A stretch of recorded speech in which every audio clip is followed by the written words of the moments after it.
So hey anime fans, the series name is What If Naruto Got Harem with Devil May Cry, so let's start the series. Currently, a young boy was sprinting as quickly as his little legs would allow him to run.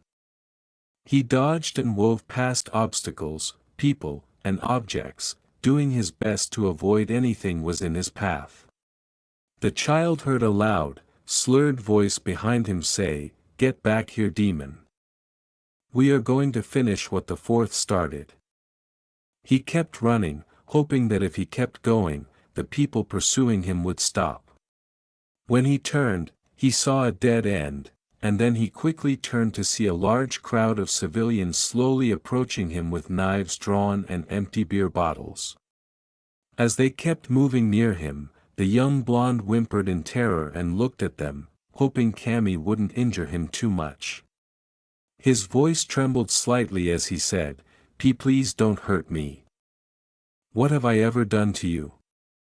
The citizens just mocked, and one of them gave him a hard kick that sent him to the ground behind him. As soon as he was down, the others charged at him, punching, kicking, stabbing, and some even tried to burn him. During this time, he had only one thought. As they proceeded to beat him into submission, he kept thinking, "Why me? What have I ever done to you?" One especially severe blow caused his eyes to burst wide in agony, and then a loud voice screamed out among the yelling bystanders. The civilians turned around quickly to see a dog-shaped mask. The man wearing the mask was standing there with his sword drawn and glaring at them, but they couldn't tell because the mask covered his eyes tightly. "What are you doing?" was a voice full of strength and anger. Before lightning exploded around his hand, engulfing his elbow in the uncontrollable element, the man flashed through a string of seals and said, "You have all broken the Sandame's law, and the result of breaking that law is death." Raikiri. 1. He declared before charging forward and swiftly decimating the civilians, leaving blood splattered across the walls as the Inu, 2, masked Umbu tore through the group. The Umbu hurried over to check on the young blonde after the last civilian fell to the ground dead. After confirming that the boy was still alive, he picked him up gently and hurried off to the hospital with the child in hand. When he finally made it out of the alley, another Umbu, wearing an Itachi, 3, mask, asked him in a monotone, "Inu-senpai, is he okay?" The Umbu turned to face him and nodded, "Yes, Itachi, go tell Sandame-sama to come to the hospital," Itachi said before hurrying off to the Hokage's office. Office of the Hokage. Among his numerous titles, Sarutobi Hiruzen was also known as Shinobi no Kami, 4, the Professor. However, his most famous title was Sandame Hokage, 5, who was seated and confronting his fiercest opponent to date. What could this enemy be, you ask? It's paperwork. Hiruzen sat with silent tears in his eyes, working on his third stack of papers, when he felt a chakra flare, indicating that a jutsu, 6, was being used. This, along with the fact that said chakra was forming in his office, caused Hiruzen to straighten up and instantly enter Hokage mode, as he felt the urgency flowing off the Umbu. "What's wrong, Itachi-kun? I thought you were heading home for the night." Hiruzen's voice was kind, hoping to calm Itachi's nerves. Hiruzen gave a stern nod as the two vanished in a sealess shunshin, 7. Naruto Uzumaki was found just a few moments ago by Inu-senpai, being attacked by a mob of civilians. He requested you meet him at the hospital as soon as possible. Hospital. After arriving at the hospital in a flurry of leaves, Hiruzen and Itachi hurried over to the secretary seated at her desk. The woman said, "Excuse me, what room is Uzumaki Naruto in?" without even raising her head, though she would have undoubtedly changed her response if she had. "I don't see why you should care, that demon deserves to die anyways," she said, but as soon as she finished, she was the target of a crippling amount of killing intent, ki from now on, which made her look up in fear and see the Sandaime Hokage's irate visage. She responded in a hopeful tone, Hokage-sama, I didn't see you there, hoping that the man in front of her would forgive her. However, it was in vain, as the Sandaime turned to Itachi and gave him a curt nod before leaving for Naruto's chamber. He knocked her unconscious before lifting her up and leaving with a swift shunshin. It seems you are out of luck, Secretary-san, you broke the Sandaime's law, and while normally this would result in death, you will be going to have a nice long visit to Ibiki down at the T&I, he remarked. Within Naruto's chamber, Naruto was dozing on the hospital bed when the Sandaime swiftly arrived and slid the door open. Naruto-kun, how could I have let this happen? Inu swiftly emerged and bowed low in front of the Sandaime, saying, It is not your fault, Sandaime-sama, it is the villagers for not seeing the difference between the scroll and the kunai. I suppose you are right, Inu, has he been diagnosed? Yes, Hokage-sama, but it is not pretty to think about, he has 4 broken ribs, a broken collarbone, his right shoulder was dislocated, his stomach was littered with stab wounds and slashes, his legs are covered in second-degree burns, he has a slight concussion, and his left arm is broken in 3 places. After learning of Naruto's injuries, Ki erupted all over the room, almost choking Inu where he was kneeling. The mindscape of Naruto. When Naruto awoke, he discovered that he was in a pitch-black area that resembled a sewer with water below his knees. He looked around the area in the darkness, with only the sun's glow for light, before beginning to feel drawn to it, as though he was attracted to it. Thus, he proceeded down the dimly lit section until he reached a corner that instructed him to stop. As he continued down the hallway, he heard what sounded like growling. The blond boy woke up from his blackout and returned to his small apartment, or what he believed to be his apartment. He looked around and saw that he was not near the window, the bed, or even Konoha, but rather in a dimly lit sewer of some kind. He decided to follow the growling because he didn't know where he was, and as he did, the growling got louder until he reached a hallway where it was the loudest.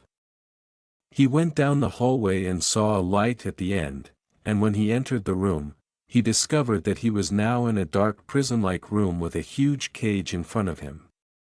He then noticed a huge pair of crimson eyes peeked through the darkness, and Naruto realized that it was a large fox. Naruto was ready to listen when the big fox said, "Boy, come closer," when he heard a voice behind him.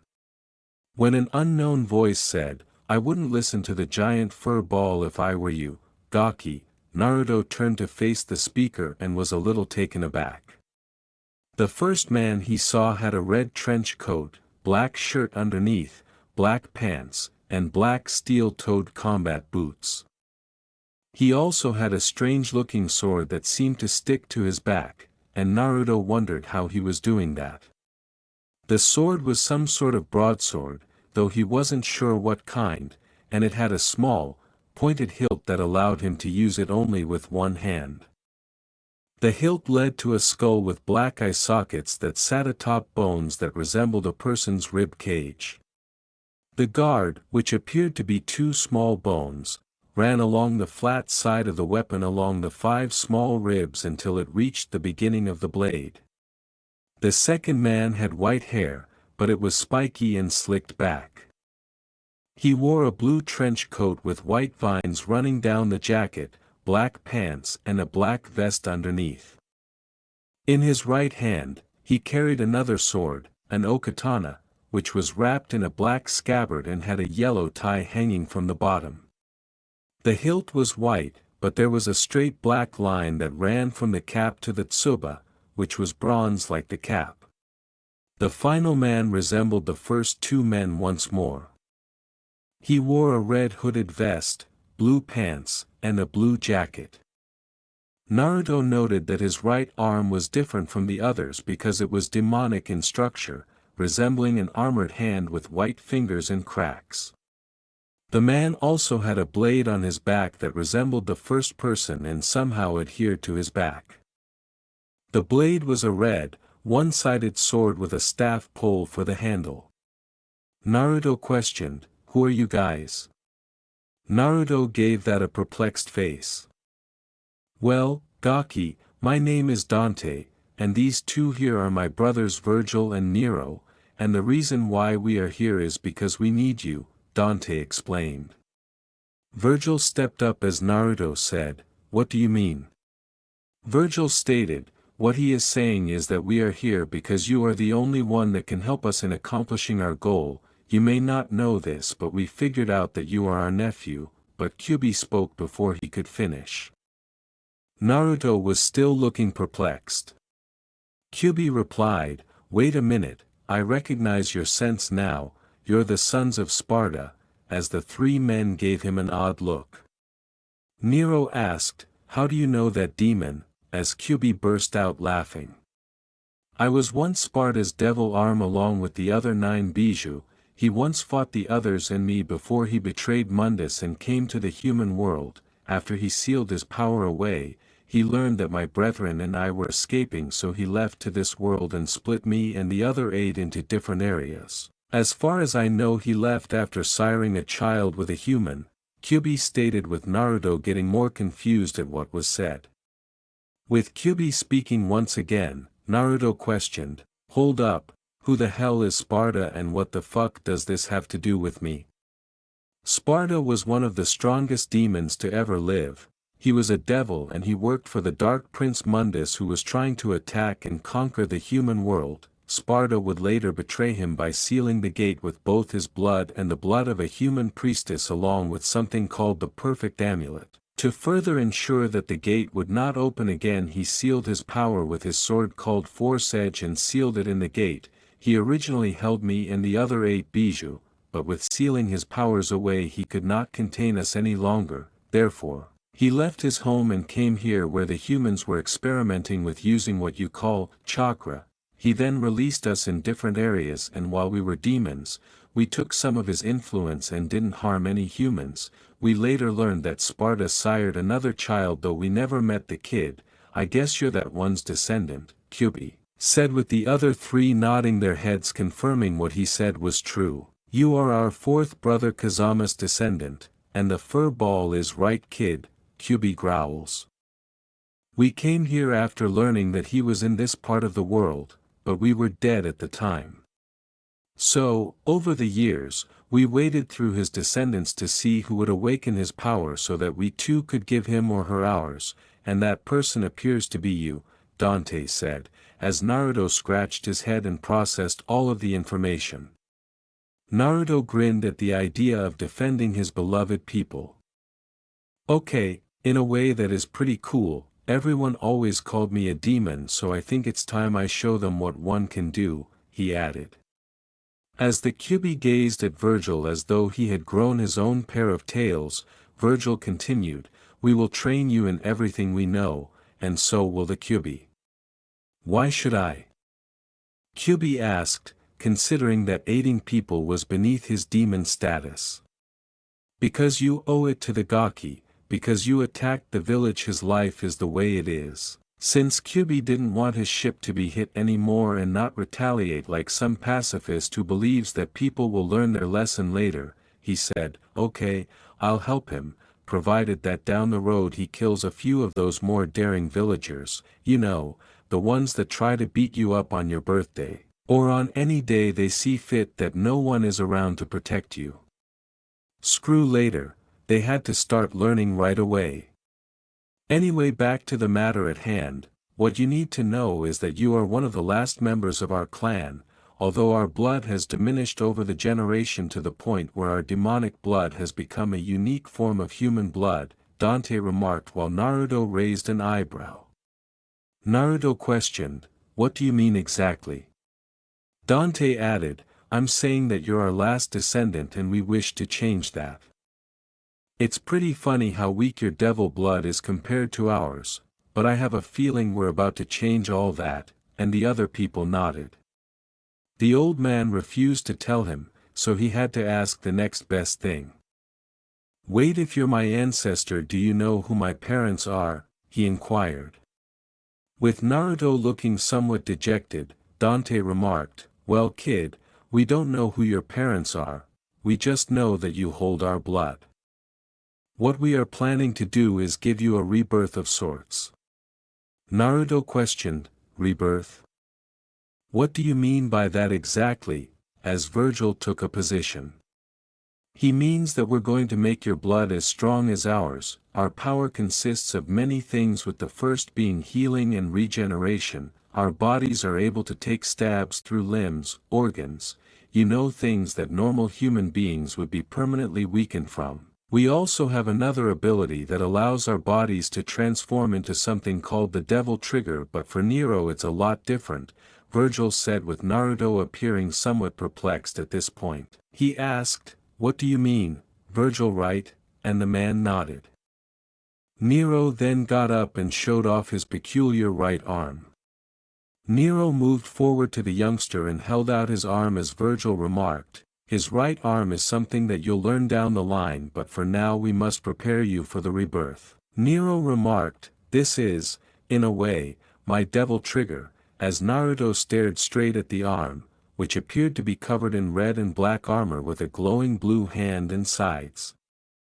It was obviously demonic and had an inner power that the blonde could not even begin to understand.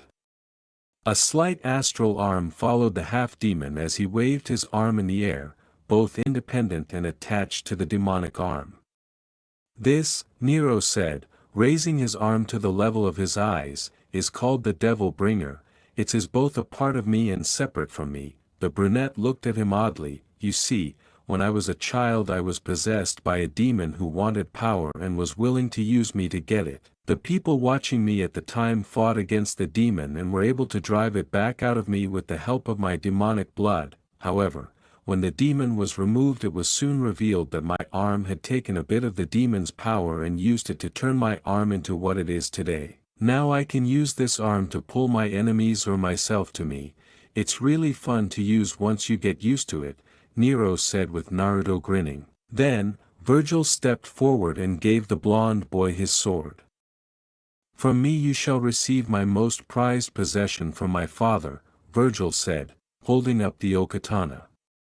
"This is my weapon known only as Yamato. This is a sword my father wielded and used when he betrayed the demons to come to the human world, and this sword contains my father's personal style called the Dark Slayer style, which allows you to move at extremely high speeds and use attacks with very high precision and timing. But you would really need to develop more speed if you wish to use this style to the fullest," he said, and Naruto frowned, but he accepted it. After everything was said and done, Dante raised his sword, which Naruto thought was the coolest blade because it looked so sickly and evil. He handed Naruto his broadsword and said, "Well, kid, it's time to present the main course, or, to put it another way, a family heirloom. This is quite possibly my favorite weapon from my father called Rebellion, and it has helped me slay many demons and has given me all my devil arms. Rebellion, while being a devil arm, doesn't have a true style other than one called Double Ganger and another called Quicksilver, but it has a lot to give, like its ability to purify and destroy hell gates. It holds a lot of attacks that I think you will love once you try it," he said, indicating that he was once again able to wield the blade. With a broad smile, Naruto responded, "Okay, then let's do it," while Dante and the other person smirked. When Naruto waved his arms, Nero scowled and stated, "Very well, but for this to work completely it will require pain and lots of it," but he dismissed it. When Naruto responded, "It doesn't matter, just make me as strong as you can," the others nodded. Kyubi said, "Kit, before you do this, I need to tell you something important," as Naruto turned to face him. However, before he could do so, he placed his new swords on his back, a skill he had somehow learned from the blades themselves. Yamato was in his left hand, with Red Queen on his right and Rebellion on his left shoulder. Okay, Fox, shoot, Naruto said, and Kyuubi fixed him with a direct gaze. When Kyuubi said, I wish to also give you some gifts as well to help you out, Naruto arched an eyebrow and his three ancestors turned to face the fox to see what the fox demon was up to. With a cold, collected tone, Virgil replied, and, what pray tell, would these so-called gifts be? Naruto stared at the man as though he were that robot. Look, I can tell that you don't trust me and I can understand that, but let me ask you this.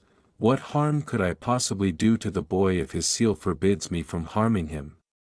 He asked, with the three half-demons just shrugging onto their shoulders, knowing that the demon was correct. Anyway, just to let you know, I'm not going to try to kill you because that would never happen, as this seal would absorb my soul and kill me far too fast before I can even give you a scratch. Now what I wish to give you are several gifts, with the first being the ability to use me as a devil arm. Since technically your Yondaime defeated me but you hold my soul, so it still counts. You'll get a lot of uses from my soul as well as my ways of being a trickster due to your own devil power.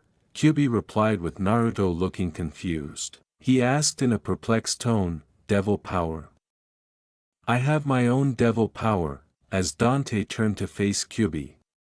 Good call, Fox, as I was hoping he would get that from you, he said as he approached Naruto. Well, kid, we wanted that to be a surprise when you got your first devil arm, but since the fox is allowing you to use him, then we will tell you now. We each have our own devil power, with Virgil and me having the ability to use devil arms and Nero using the devil bringer, but your power is called devil essence and that is a very good power, he said, followed by Virgil. What devil essence does is that it allows you to absorb the abilities of any demon you kill, such as their personality, physical preference, their natural power and much more. With that, along with the power to use devil arms, you'll gain much more use from the weapon. By the way, Virgil then looked Kyuubi's way, what is your natural power? As Kyuubi stated, pure manipulation of the elements, but he will only gain control of his two strongest elements, which are fire and wind, but in time he would have full control over all the elements. Naruto appeared ecstatic. Naruto said, deal, but what else will I receive from you? As Kyuubi laughed. You'll gain a lot of my abilities. First, you will gain my powers of regeneration, which combined with the devil power would make you virtually unbeatable in battle. You shall also gain some of my fox-like powers, such as our ability to use illusions, or what you humans refer to as genjutsu, and other things that I know you will like. You will also get the ability to summon my spirit and use me to assist in battle when you need it. In all actuality, you can use me like Nero did with his devil spirit, he said as Naruto molded over and gazed intently at the demon. The other three half-devils nodded as Naruto responded, I'll accept the deal. I suppose I can get used to the idea of being a half-demon with the power I'll soon hold, before placing their hands on the child and closing their eyes. Dante said, Naruto, just to let you know, this will hurt, but the pain will wear off when you wake up, and Naruto nodded and closed his eyes as well. Kyuubi then took some time to release his chakra and encircle the boy. Dante, Nero, and Virgil's eyes snapped open, but all that was visible was white. They then began to yell, with the red chakra now shooting upwards, causing Naruto to black out from the agony. He did not wake up. Come on, Naruto. Why did you end it so abruptly the last time? Carix, because, among other reasons, I wanted to start with a type of prologue. Do you have an issue with it? Tenzo-like gaze. Naruto, oh, no, no issue here. Carix, alright, now please complete the disclaimer. Naruto, oh my. Must I? Raises eyebrow Carix. Naruto, gulp, alright, alright. Carix will own any unique characters or skills, but he does not own Naruto or Devil May Cry. Have fun with the chapter. On Naruto, the devil inside before. You'll gain a lot of my abilities. First, You will gain my powers of regeneration, which combined with the devil power would make you virtually unbeatable in battle. You shall also gain some of my fox-like powers such as our ability to use illusions or what you humans refer to as genjutsu, and other things that I know you will like. You will also get the ability to summon my spirit and use me to assist in battle when you need it. In all actuality you can use me like Nero did with his devil spirit, he said as Naruto molded over and gazed at the demon with eyes full of determination. The other three half-devils nodded as Naruto responded, I'll accept the deal. I suppose I can get used to the idea of being a half-demon with the power I'll soon hold, before placing their hands on the child and closing their eyes.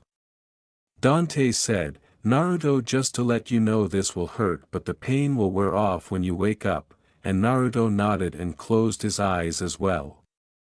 Kyuubi then took some time to release his chakra and encircle the boy. Dante, Nero, and Virgil's eyes snapped open, but all that was visible was white. They then began to yell, with the red chakra now shooting upwards, causing Naruto to black out from the agony. He did not wake up. Naruto, the devil inside is now available. The hospital room, 2 days later. Everything was white when Naruto first woke up, including the walls and ceilings. This meant only one thing: he was in the hospital. Once more, he was accustomed to it by this point, so it didn't really disturb him. He turned to his right and saw the Sandaime Hokage, also called Sandaime Jiji. He sat up gently in bed, drawing attention from the Sandaime and the Umbu, who this time was wearing a Nico mask. As he addressed Naruto, the Sandaime inquired in a gentle, low voice, How do you feel, Naruto-kun?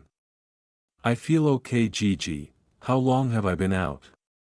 The Sandaime gave him a laugh and then grinned.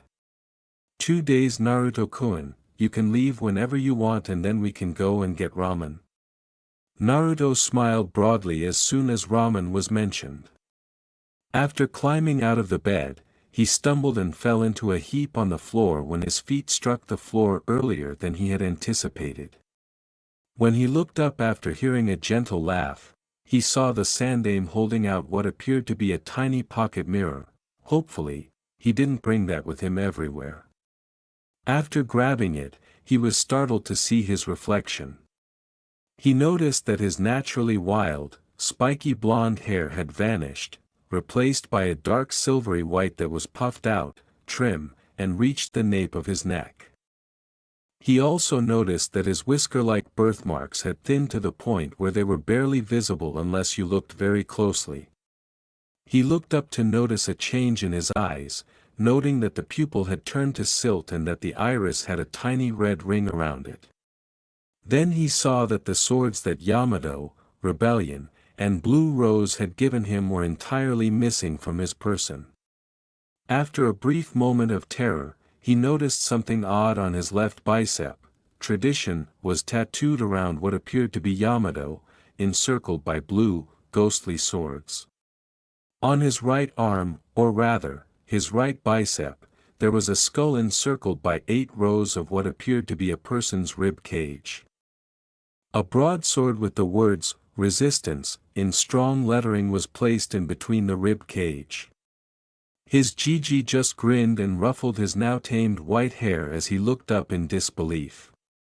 You look good, Naruto-kun, but how about we go get that ramen we talked about now? With some assistance from Hiruzen, of course, Naruto immediately woke up and scrambled to his feet.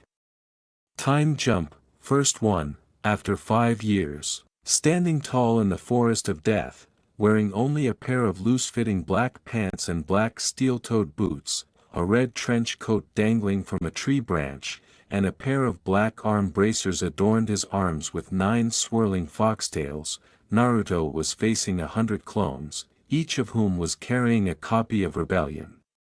Yamato, on the other hand, was holding the devil arm of Kyuubi no Kitsune in front of the army of clones. Kyuubi's devil arm resembled a long black katana, and the guard appeared to be a fox, its mouth on the blade itself. Right now, He was battling a big centipede, which was truly giving him a lot of trouble, one of the numerous, large, creatures that lived in the jungle. Kyuubi's devil arm worked with speed and fast strikes like a fox would in battle, and when he first practiced with this sword, it gave him a sense of strength and determination when fighting. Naruto had been getting better over the last 5 years. He had trained in his ancestor's style, known as Swordmaster style, which was meant to help him master all of his devil arms. Additionally, he noticed that his eyes would reflect the devil's essence when he called forth the devil arm. As a result, when he utilized Kyuubi, his eyes would turn blood red and the silts would enlarge. But his thoughts were quickly interrupted when he noticed that it was time to return to the academy. He genuinely hoped that this day would arrive soon so he could see how the other genin would react to his new appearance. He just put on his jacket, leaving it open to reveal his well-defined chest, which he had developed through years of physical training, along with his necklace of a ruby-eyed skull. "I know you're there, Konohamaru-kun, so get your ass out here," Naruto said as he pulled Yamato out and held it behind his back. When he heard a child's groan, he turned to see a small boy who appeared to be 8 years old, dressed in a yellow t-shirt and light blue pants with an orange scarf around his neck. Naruto also noticed that the boy had a pair of goggles strapped to his forehead, the same goggles he had worn before turning into a genin. He rubbed Naruto's head and remarked, "You're no fun, boss. You're supposed to be my rival, yet every chance I get to beat you, you're one step ahead," before picking the youngster up and carrying him on his shoulders. The youngster groaned once more as he continued, "Sorry, Kokuin, but I can't afford to let you get one over me at your age. Besides, I can't play today, I have to go to class." He remarked, "But you promised you would. I told Moegi and Udon that you would play ninja with us, yet you still haven't come to play with us," as Naruto chuckled to himself.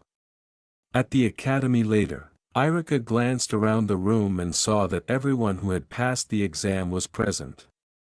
He was happy because he had managed to calm down the two banshees, girls, Yamanaka Ino and Haruno Sakura, who had been fighting daily for the past year over the Uchiha clan heir, Uchiha Sasuke, because of a rumor that Ino liked Sasuke and Sakura later liked the boy.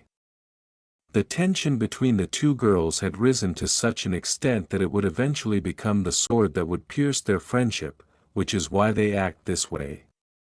He was almost certain that the only reason Ino fights with Sakura so much is because the girl truly broke her heart that day and she never recovered.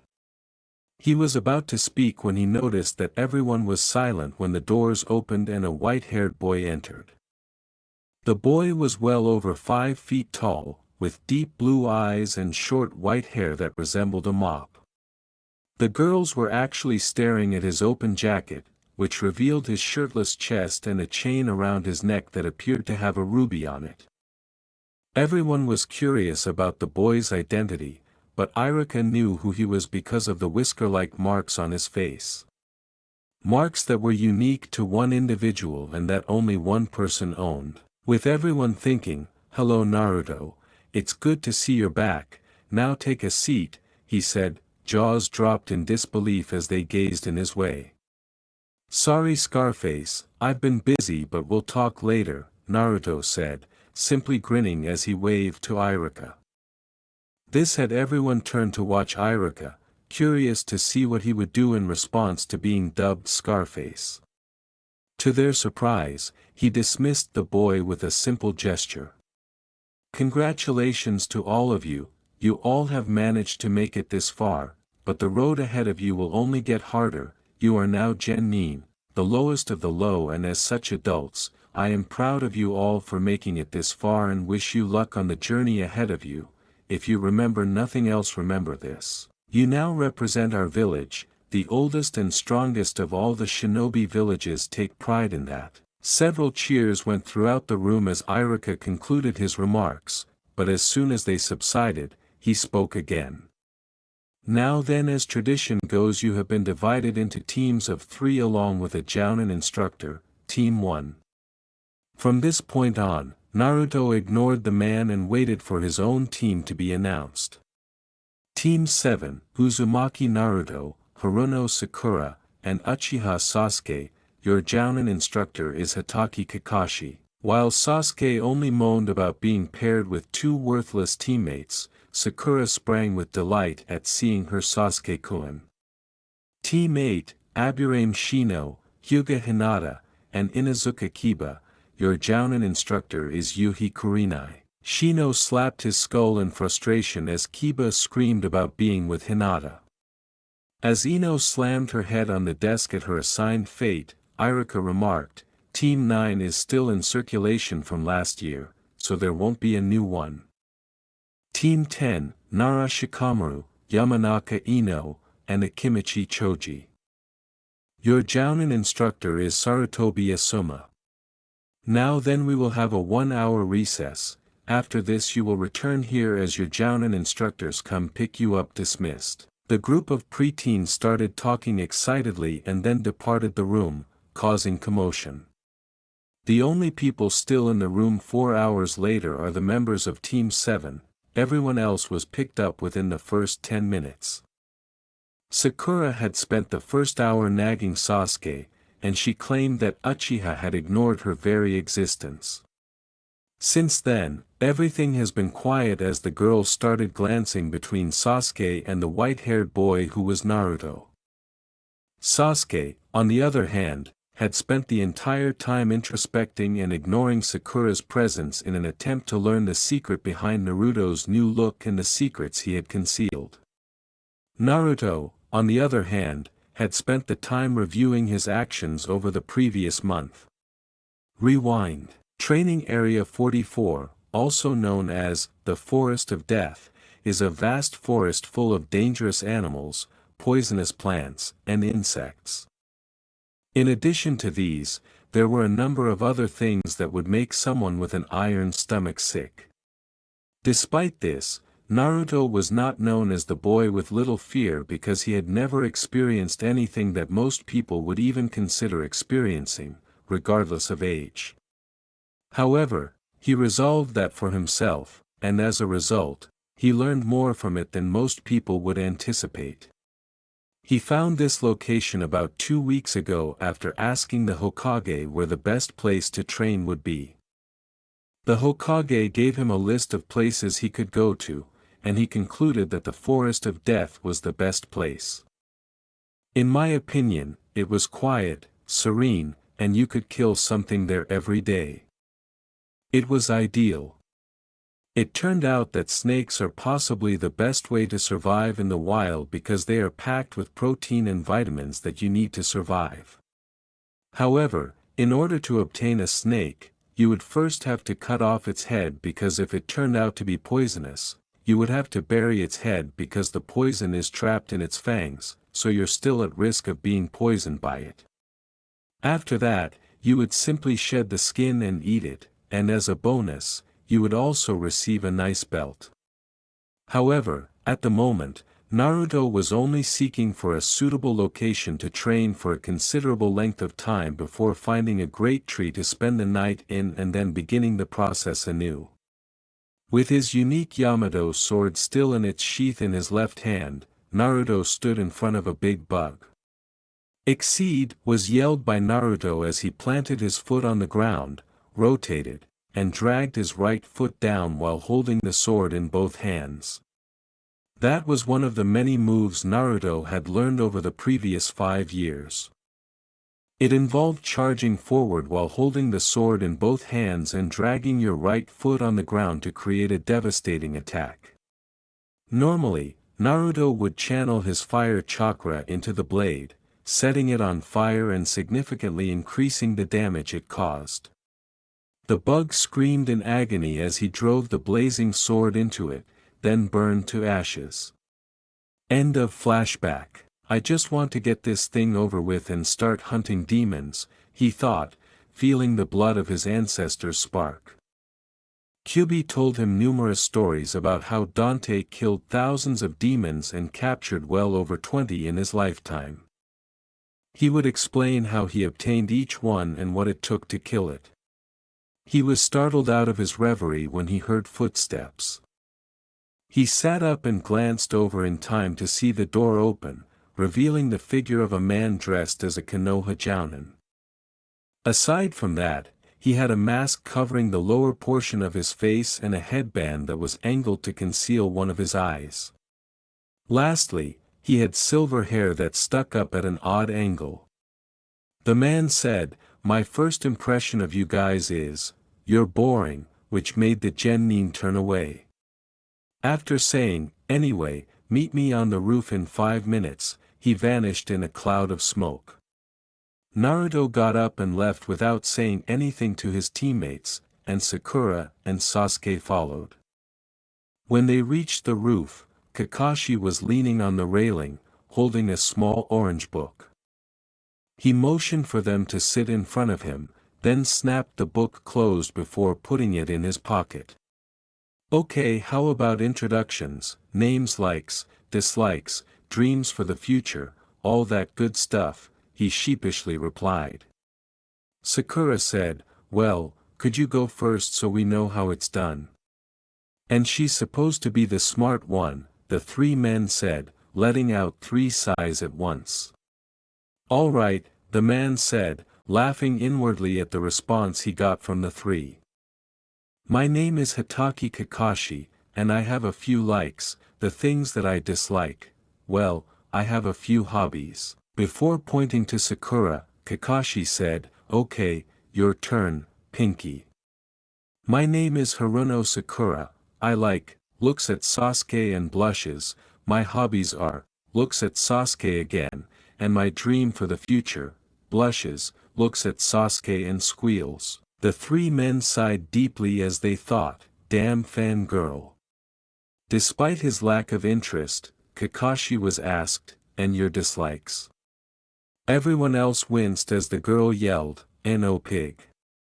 After regaining his hearing, Kakashi pointed at Sasuke and said, "Your next duckbutt." "My name is Uchiha Sasuke, I have no likes and many dislikes. I don't have a dream but an ambition, which is to revive my clan and to kill a certain man," said the Brood King. "Exactly as I imagined an Avenger." "Alright Whiskers, you're up." "My name's Sparta Naruto." The others look at him confused. "I have a few likes, such as training and pranks, along with a lot of dislikes, including a certain clan that I will keep nameless. I only want 2 things in life: the first to make my ancestors proud, and the second to not kill but utterly destroy a certain Uchiha who not only ruined my life but is responsible for the death of my father," finished the kid. Before he could respond, Sasuke shot him an angry look. He responded, "You're not going to kill him, that right belongs to me," but then Naruto stared him in the eye, causing the boy to withdraw in disbelief. Naruto's eyes were colder than he had ever seen them, and he began to wonder what had changed the child so drastically. The child turned pale and started to perspire only from Naruto's intense stare. "This Uchiha is by far stronger than that of your brother. As for your brother, I have no qualm with him, so he will be the only Uchiha I will spare my wrath," he added before he started to leak killing intent on Sasuke. "However, I will only say this once: if you want to live, you had better make damn sure that you don't piss me off, because if you do, you'll meet mommy and daddy faster than they were killed, and that I promise you, little boy," Naruto said with a crimson gaze. Something undoubtedly happened to the guy, but the question was what caused that transformation. Sakura appeared furious at what Naruto done and would have said something if the boy hadn't glared at her and ordered her stop talking. Kakashi said, "Okay," in an attempt to get things back on track. He was too surprised by what he had just witnessed to share it with the Hokage at this time, so he would keep it to himself for the time being. After Kakashi continued, "You guys can meet me tomorrow morning at 0600 at Training Ground 7 for your Genin exam. the three turned to face him after blinking. Sakura remarked, "Kakashi-sensei, we already took the Genin exam." In response, Kakashi laughed, Sasuke narrowed his eyes, and Naruto just sighed. At last, Kakashi recovered enough self-control to speak. "Sorry to tell you this, but that wasn't the real Genin exam. That was merely a test used to separate those with the potential to become a Genin from those who aren't ready. The true exam, however, is given by the various Jounin senseis, and has a 66% chance of failure," he explained in a pale voice. Kakashi remarked, "Anyway, I'll see you guys tomorrow, and then vanished in a cloud of smoke. When Naruto saw the man gone, he got up and walked away silently to get ready for the next day. As he readied himself for what would happen tomorrow, he couldn't help but worry what it would bring. If tomorrow comes, as the phrase says, the future will be open to you. With a sigh, Naruto got up and decided to quickly take a shower before the exam, because he had just woken up from a hard day. He walked out of his shower with a towel wrapped around his waist and looked at the full-body mirror next to the bathroom door. Naruto looked at his new look and couldn't help but smile because he was certain that he wouldn't be recognizable at all if it weren't for the whisker-like marks on his cheeks, which wasn't bad either. He noticed that Kyuubi had completely changed his body by burning all of the baby fat that was left over and turning it into straight muscle. He was certain that he would still appear like that pitiful youngster in that, kill me, orange jumpsuit and be acting like a complete moron if he had never met his ancestors or the fox, for that matter. However, he didn't feel like dressing up today, so he simply put on a black mesh shirt with his headband tied around his neck, black pants, and ninja sandals. He then went to his drawer and found the case for his sword, which he wrapped around himself, fastened, and covered with a black trench coat. He wanted to take it easy today. You know what? Fuck it, if I throw up then that's all there is to it, but I'm hungry right now, Naruto said as he hurried back to the kitchen and pulled the door open, revealing some leftover pizza boxes and a few bottles of sake.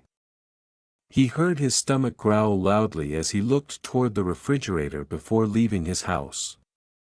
It would take him some time to finish, so Naruto took one of the boxes and started eating the cold pizza. After finishing that box, he took out the next one and ate it as well. Afterwards, before heading into the forest beside him, he thought, I think Sensei does this all the time, as he was late yesterday. Well, I guess I don't have to wake up this early anymore, but I don't feel like talking to these two, so I think I'll just chill for a bit. He then lay down in a tree and let his eyes rest because he needed the extra sleep for today. Hatake Kakashi arrived a few hours early. He approached the two genin calmly and raised his hands, saying, "Yo," to each of them. Sakura was enraged right away, but Sasuke was more intent on poking holes in the man's face. Kakashi was perplexed as she exclaimed, "Both you and Naruto are late," before he burst out laughing.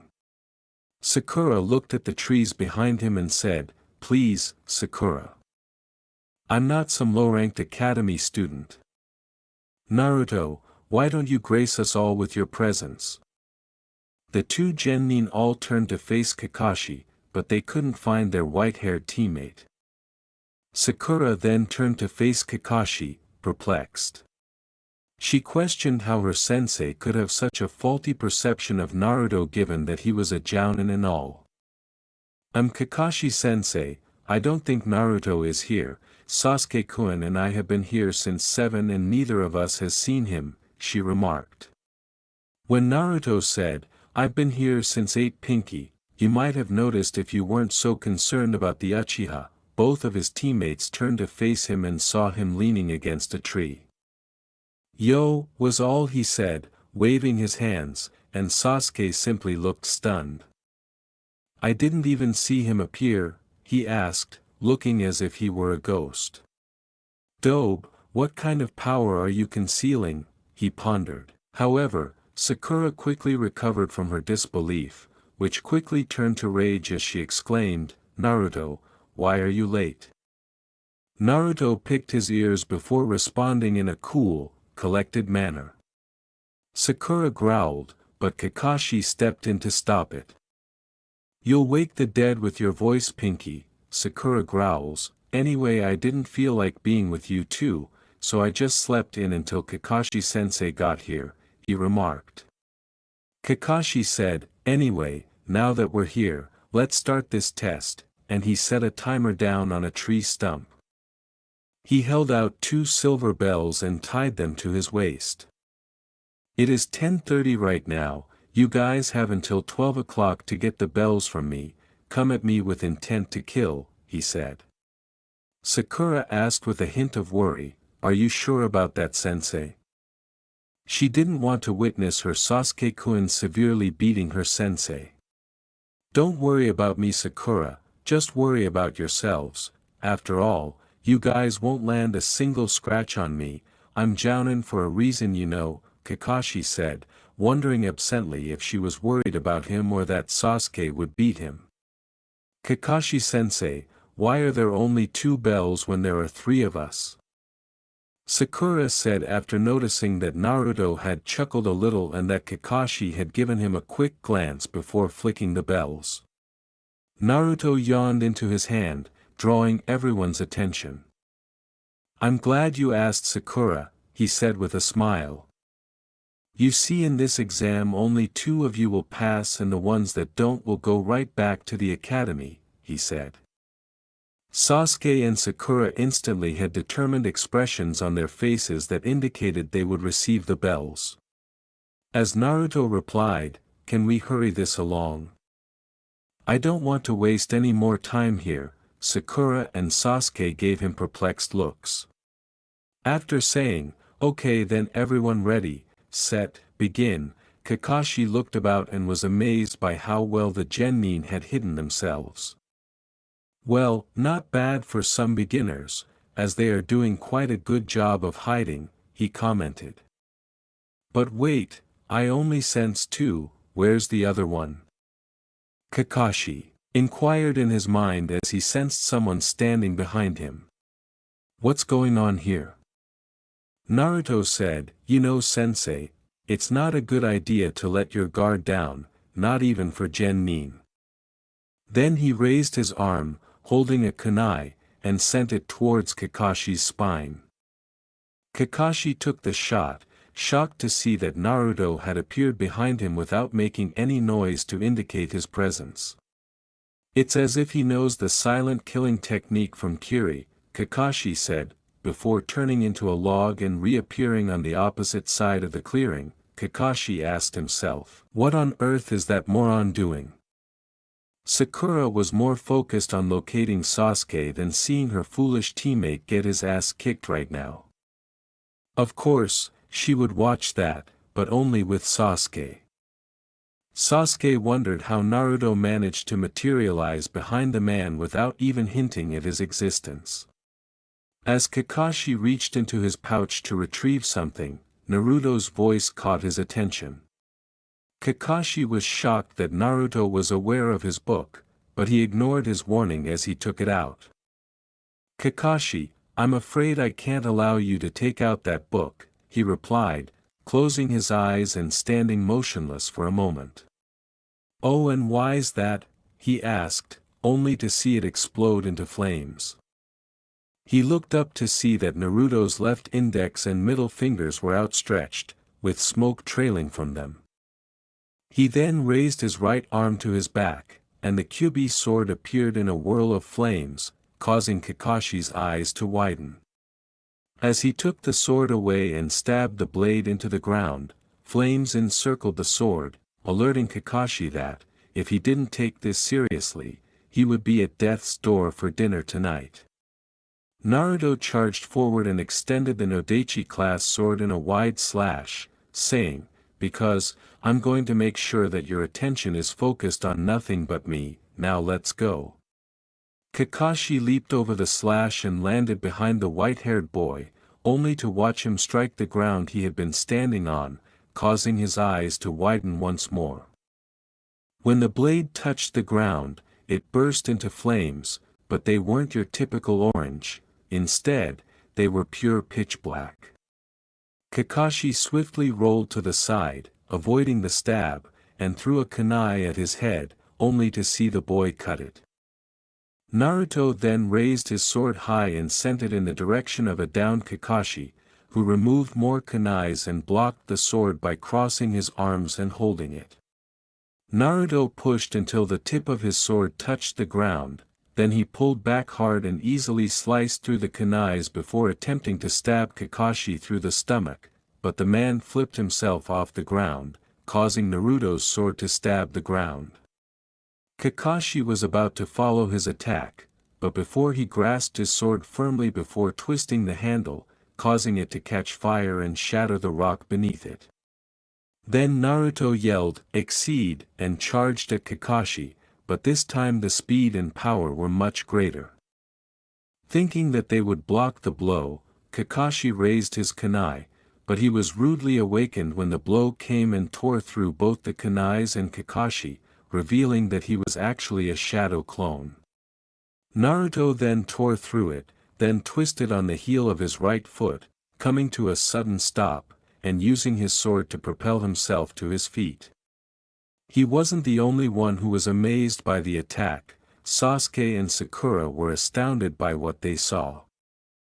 They always believed that Naruto was the team's weakest member, so he would be eliminated first before they had a chance to pass the test, but the way the white-haired boy was battling their sensei and keeping him upright told them otherwise. "Well done, Naruto, but as you said, never let your guard down to your opponent," he added, watching the youngster slump forward, only to be startled when the boy's body was replaced by a log. They then witnessed Kakashi sneak up behind Naruto and chop the back of his neck, supposedly knocking him out. "What on earth?" His question was interrupted by claps behind his back.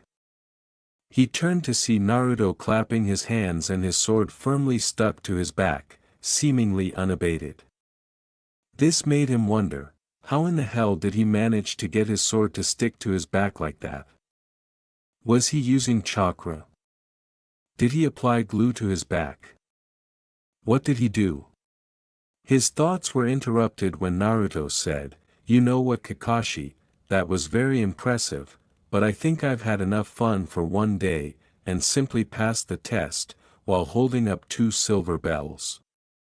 Kakashi looked at Naruto for an answer, but was met with the response that he already knew the answer to his question and had provided for him.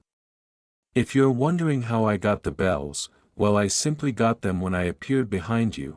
It only took 1 full second for me to take the bells from you, while you were distracted," Naruto said simply as he jingled the bells and let their sound reverberate throughout the area. Sakura and Sasuke simply stared in shock at what they had just witnessed, but before they could question it, they felt hands on their shoulders. They were soon tied to the posts, Naruto leaning on his in the middle, a large smirk on his face that showed how successful he was.